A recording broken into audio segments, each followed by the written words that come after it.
Est-ce que c'est expliqué au Katanga, par exemple, que autant vous avez l'aménagement de vos villes ici, autant il y en a aussi à Kinshasa? Oui, mais suffisamment à Kinshasa aussi. Oui, Kinshasa, je l'ai dit encore, a plus d'avantages parce que c'est le gouvernement central qui fait beaucoup plus de travail. Alors revenons à notre sujet maintenant. Oui. Mobilisation de moyens, révision d'abord de la budgétaire, mobilisation de moyens pour renforcer l'armée.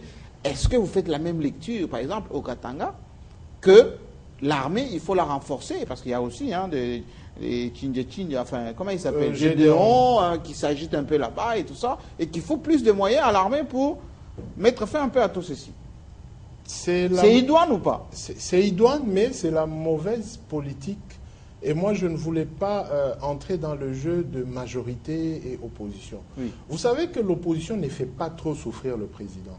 Comment ça? Les souffrances viennent de son propre camp. De la majorité. Parce qu'au Katanga, moi, je ne vois pas une opposition qui peut utiliser Gédéon. Je n'en vois pas. C'est ici où on sent l'opposition.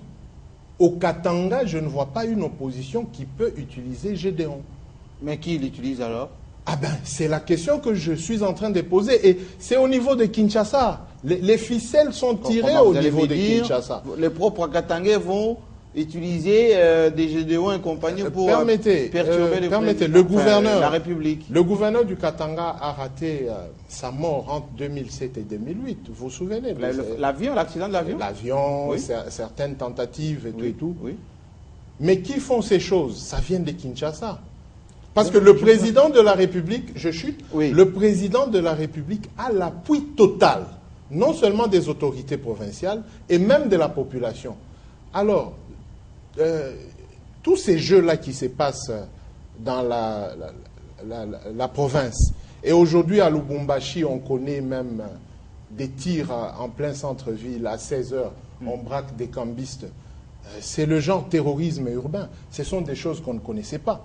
Et ce n'est pas un Moïse qui n'a pas les moyens pour contrôler ça. Mais vous êtes en train de nous dire, c'est certains membres de la majorité qui font ce genre de choses? Je ne dis pas que c'est certains membres de la majorité, mais je constate que l'opposition n'a rien à voir avec là-dedans des problèmes qui se passent au Katanga. Donc il faut voir ça dans la majorité. Nous devons. Alors je vois Mike en train de... Jean-Marie, je ne sais pas moi qui fais la politique des débats, mais je crois vraiment que nous avons dérouté. Un tout petit peu. Non, pas un tout petit peu, fondamentalement. Et que vous avez mal laissé, je crois, 15 minutes au confort pour parler, sans que ça ait aucun lien avec les sujets immédiats. Oui.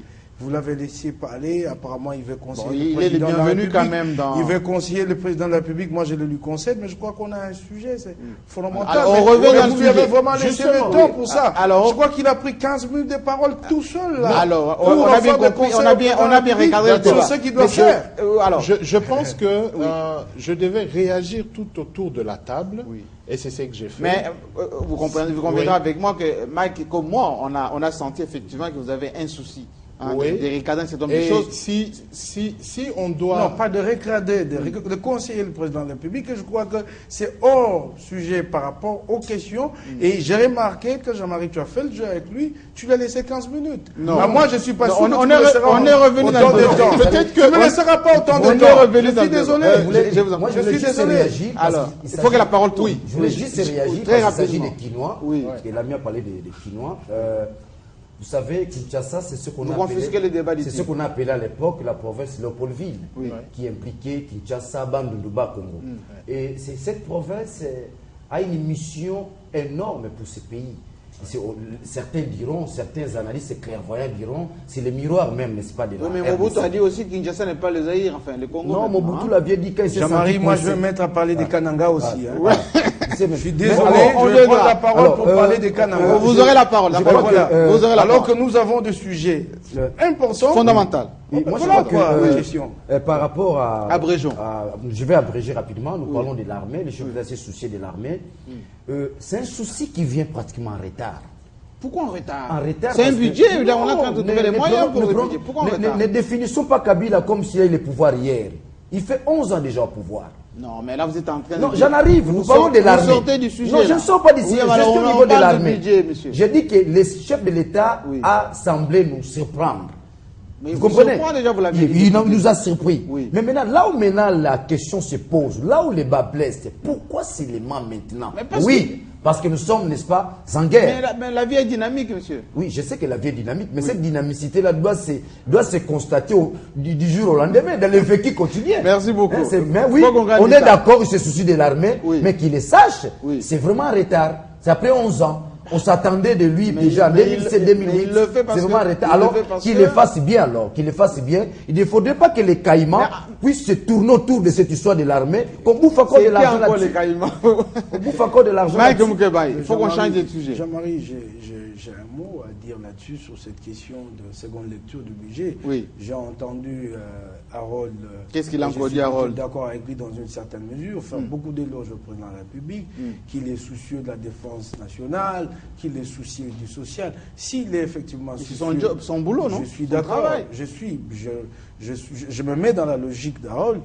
Mais là, il faudra réduire sur certains postes de dépenses pour... Vous êtes très attaché à la dotation présidentielle. Non, pour augmenter à la défense. Mais il n'y a pas de problème, on verra la alors, on aurait bien aimé que l'exemple vienne du président de la République, dès sa dotation, puisqu'il est si soucieux. Parce que nous estimons que la dotation et du président de la République et à la primature, qui a été doublée, voire même triplée par rapport au mandat mais passé. autrefois, vous disiez, le Premier ministre Mouzito avait une dotation qu'on ne pouvait pas gérer, etc., beaucoup de conseillers. Mais depuis que le Premier ministre Matata est là, il a quasiment même pas de conseillers. Je suis d'accord, je parle de... Les 300 conseillers, on ne le voit pas. Pardon. Mais c'est la maison de l'État. Pardon, Jean-Marie, je ne parle pas du nombre de conseillers. Il ne faut pas m'imputer des idées de gens pour que je me mette à défendre. Non, moi j'ai mes idées que je développe ici. J'ai dit que Matata, la dotation du Premier ministre a été augmentée. Mais nous voudrions bien voir ces gens qui sont si soucieux. Dans l'arbitrage. Parce qu'ils vont demander, dans l'arbitrage, il faut le faire maintenant. Et il y a quelque chose qui m'a sidéré un peu à entendre Harold. Mais il est juriste, il aime bien se présenter en tant que tel. Mais j'ai l'impression qu'il ne comprend pas qu'il s'agit d'une loi, le budget. Qu'une loi est strictement d'application. Lui, en ce qui concerne la loi financière, il laisse la liberté aux gens d'apprécier. C'est une loi. C'est une loi. Mais vous allez attendre je suis en train d'avancer. C'est ça que j'ai dit. Non, lui déjà en amont, il pense que les gens peuvent apprécier, prendre, réduire tel poste de dépense. C'est une contrainte. Ça ne dépend pas de la volonté des individus. C'est comme chez nous, quand on dit que les élections doivent avoir lieu le 20 janvier. Quand les gens ne les organisent pas le 20 janvier, ils trouvent qu'ils n'ont rien à se reprocher. Non, c'est une obligation. On vous dit 20 janvier. À la limite, si vous n'êtes pas capable de réaliser les élections le 20 janvier, vous rendez les tabliers. Merci beaucoup. Oui, mais il faut qu'on change de sujet. Dans une seconde, je vais tout simplement dire à Mike... Vous autorisez à tout le monde... Non. Il y a le spécial déroge au général. Ce n'est pas moi qui le dis, c'est la loi.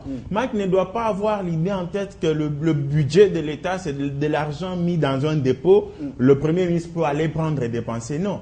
C'est de l'argent qui doit être mobilisé. Et que c'est un secret des polichinelles. Lorsque les prévisions de mobilisation n'arrivent pas, le Premier ministre... Il y a un problème, Jean-Marie, je crois qu'il faut rester sur ce débat. Il faut comprendre ce que c'est le prévision. Oui, je t'en prie. Oui, il faut y rester. Parce que là, tu vas déraper sérieusement, là, je t'en prie. Les prévisions, là... Je vous ai laissé parler et je parle... Mais qu'il explique c'est quoi les prévisions. Je parle sous contrôle des économistes. Nous sommes à la télé. C'est quoi les prévisions? Je dis que Mike doit savoir que l'argent, donc question dans le projet budgétaire, n'est pas de l'argent dans une maison que Matata doit aller prendre et gérer. Lorsque cet argent n'est pas mobilisé au seuil de l'attendu, le Premier ministre a la possibilité de prioriser le priorisable. Lorsque les besoins se posent, il doit utiliser l'argent qui ça sort d'où ces théories? Compte tenu des priorités. Ça sort d'où ces théories? De quelle université? Et je finis. De quelle faculté d'économie? Attendez. À Daniel Safou qu'il ne faut pas que l'on dise c'est tard. La réaction du chef de l'État, c'est par rapport à une situation donnée par rapport au budget de l'État. Il ne faut pas lui dire qu'est-ce qu'il a attendu, comme si le projet dont question aujourd'hui était le projet. Il aurait déjà organisé. Il faut faire une bonne lecture quand même de l'histoire de votre pays. Pardon, mais c'est Jean-Marie. Il y a un aspect très important. Nous parlons de la mobilisation des recettes. J'ai fait allusion à l'histoire régie financière, où notamment j'ai fait allusion à M. Mouepou, qui nous connaissons nos longues. Mais monsieur Mouepou, qu'est-ce que vous avez fait? Je vais maintenant à un aspect beaucoup plus important, qui relève même de l'intelligence. Le Premier ministre doit nous aider. Je l'ai dit plus d'une fois ici. Le Premier ministre doit nous montrer les secteurs où il a la facilité, n'est-ce pas, de mobiliser les recettes. Notamment, par exemple, les secteurs des hydrocarbures, notamment dans les secteurs, n'est-ce pas, des... Mais regardez la loi budgétaire. Notamment, il ne nous montre pas ça. Il nous amène les chiffres. Mais le Premier ministre doit nous montrer, vous, peuple congolais, voilà, dans le secteur minier, j'aurai à mobiliser autant, où j'ai la capacité de mobiliser autant. Dans le secteur des télécommunications, où ils ont vendu la 3e génération à vil prix, par ailleurs, voilà ce que je vais mobiliser.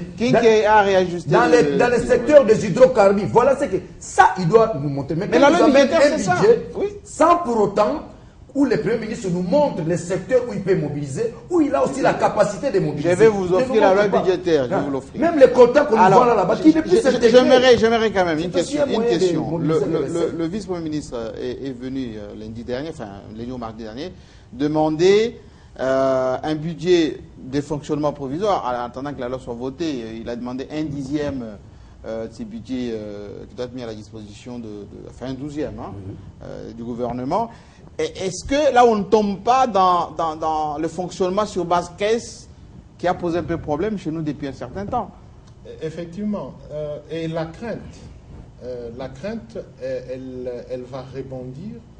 Le provisoire qui dure. Oui. Parce qu'il a dit c'est pour 3 mois. Effectivement. Et la crainte va rebondir. Pour paraphraser Mike, là où il voulait se contredire un peu. Quand il dit que une fois qu'on a la seconde lecture et que ce budget est voté, après on reviendra sur le même plateau et où nous allons nous... Pour voir la reddition et si ça a été respecté. Tout à fait. C'est là où je parlais du déficit communicationnel. Et je pense que Mike ne m'a pas bien saisi. Quand il disait que je conseillais le chef de l'État.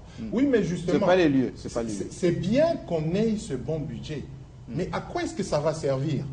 C'est la question que je voulais répondre. Est-ce que le budget provisoire de Daniel Moukoko, qu'il a demandé, oui, est-ce qu'il va servir concrètement pour faire des projets dans les 3 mois qui arrivent et format dépensé? Ou bien il y aura des affectations justement, c'est là qu'il y a le problème. Arbitraires. Et c'est là qu'il y a le problème. Oui.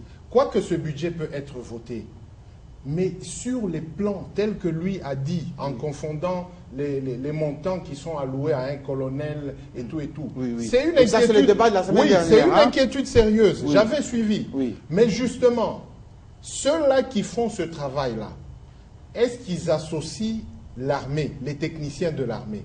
Dans l'armée, il y a des économistes. Ça, il faut voir maintenant le ministère des Finances.